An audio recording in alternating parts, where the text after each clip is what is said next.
Isang mapagpalang umaga mga ka-micro. Nandito po tayo ngayon sa ating ilang punong dragon fruit. Ito ay nasa 8 months old pa lang, pero nagbibigay na siya ng paisa-isang bunga. Basta sila ay naalagaan ng maganda.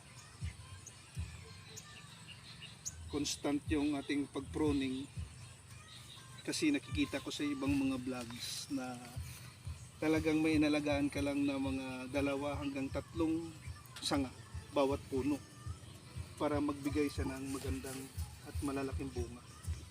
So, tataba sila.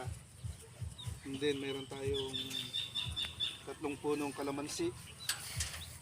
Ito, ang daming bunga. Halika, lapit ka. Kaso maliliit pa.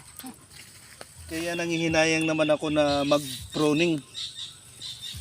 Papaubos ko muna itong mga bunga bago ako mag-pruning dito sa baba. Tatanggalin ko yung mga sanga sa baba para hindi naman lumapat sa lupa ang kanilang mga bunga. So, ang dami. Then, nalagay natin saluyot. Sa mga mahilig dyan, mga Ilocano, mahilig sa saluyot. Ito na. Punta lang kayo rito. Libre.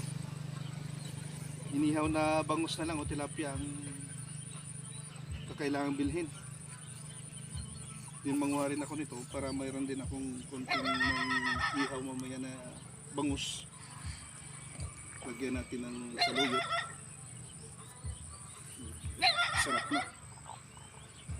Hanggang dito na lang. Thank you.